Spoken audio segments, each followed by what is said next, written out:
So maybe you're Christmas shopping and you see that perfect gift that your best friend would love to have. And then immediately you realize you haven't spoken to one another in over 5 years. You rush home and you burst into tears.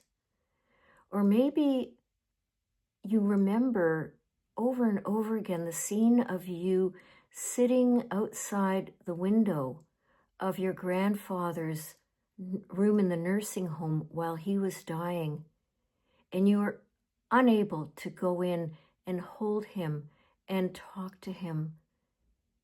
And every once in a while, those images keep coming up, and they just leave you with pain. You don't know what to do about them. Or maybe with all the relationship losses that you've experienced over the last 5 years, you just feel that life is gray and kind of flatlined. You don't feel the highs anymore, and you don't feel the lows. So if any of these scenarios speaks to you, please stick around and let's have a conversation about grieving, the big taboo.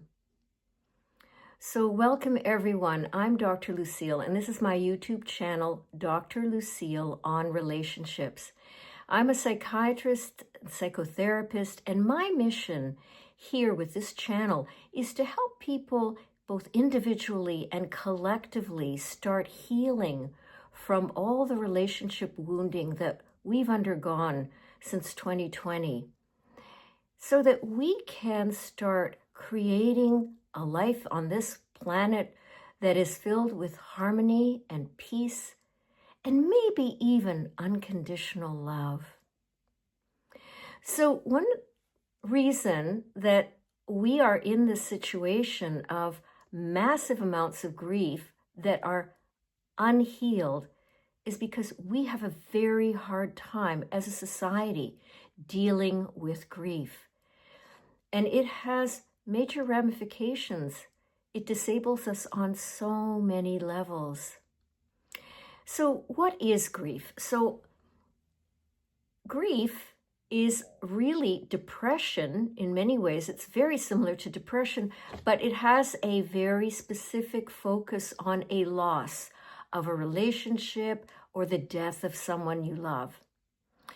And I'm going to just go through quickly all the signs of grief, just so that you may be aware and you may, recognize this. Does that apply to me or not? I'm going to go through these fairly quickly because it's a lengthy list.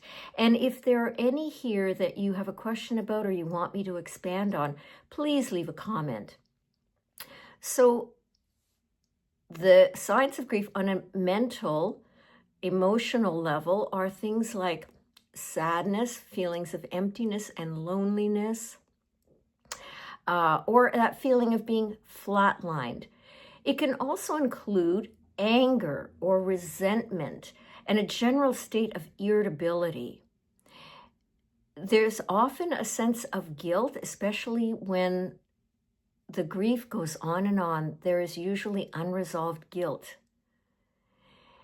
There's disbelief. Wow, this is surreal. I can't believe that it happened. Maybe I'll wake up tomorrow and it will all seem like a dream. There's the fear of the future, the fear that you're going to die, somebody else is going to die imminently, and that there is no real future. All you can see is darkness and crisis. There's confusion. It's like you've lost your bearings in life without that person or those persons. You lose the ability to concentrate or focus, and you are preoccupied with thoughts of the lost person in your life. You may tend to withdraw from people or have difficulty connecting with people and making new relationships. Now, grief also, like depression, hits us on a physical level. There is no separation between our heads and our bodies. It's all one. So you may also, and some people only perhaps feel the physical signs of grief, and they don't connect with the emotional signs. But here are the physical signs to also look out for. Things like fatigue, insomnia, changes in your appetite. Either you lose your appetite or you eat voraciously.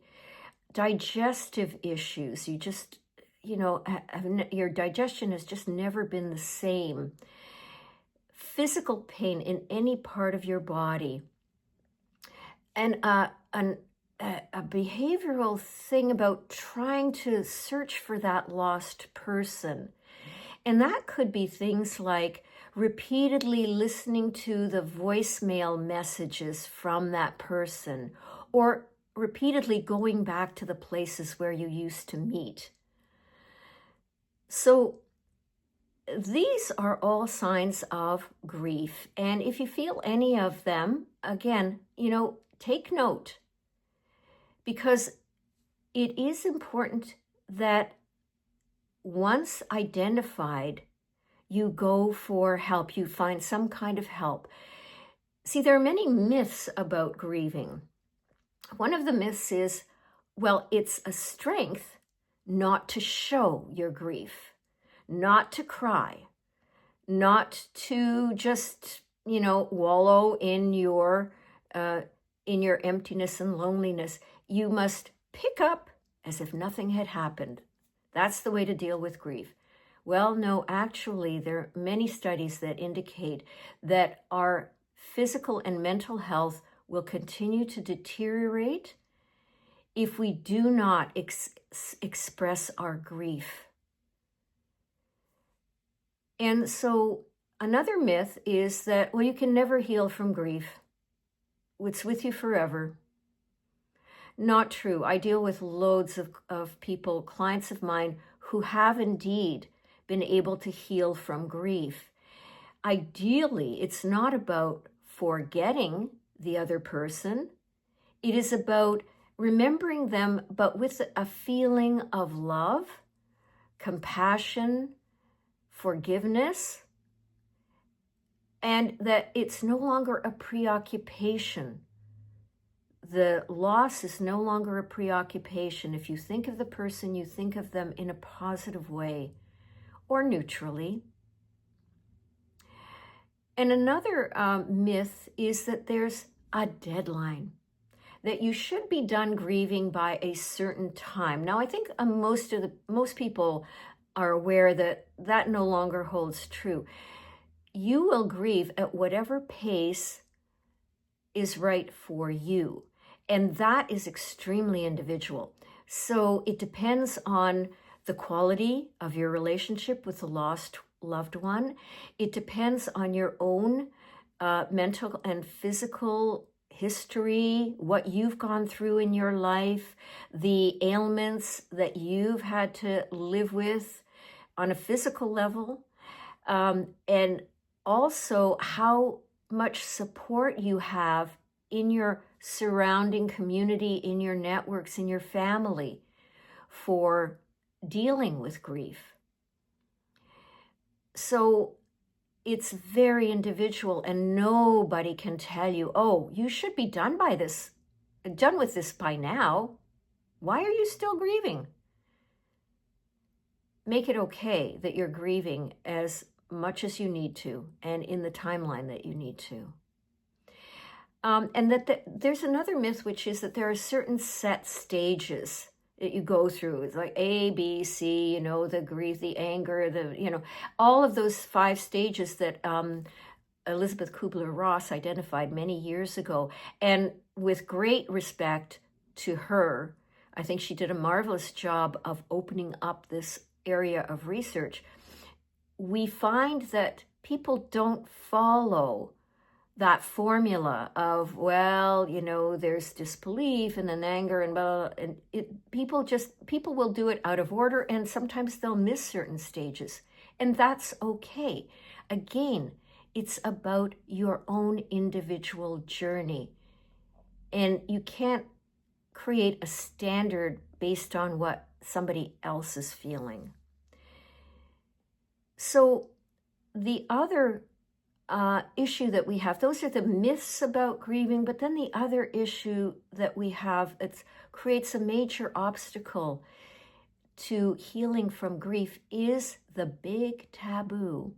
Because if you really look at how our society sees grieving, especially when there's been a major catastrophe like a world war or a pandemic, there is a tendency to avoid talking about it, avoid opening up the wounds, as a lot of people fear will happen. And it is as if, okay, that's done.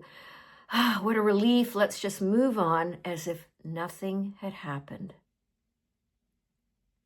Unfortunately, what that does is it locks people who are in the grieving process, locks them alone in the room with their own grief, with no outlet, and often with the sense that there is something wrong with them because they don't seem to be able to move on like other people seem to be moving on.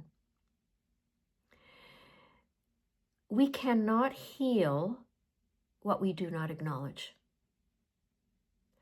And that takes a shift, a major shift in our consciousness to stop fearing our deepest, most painful emotions. That requires a level of emotional maturity that unfortunately a lot of people in our world do not reach.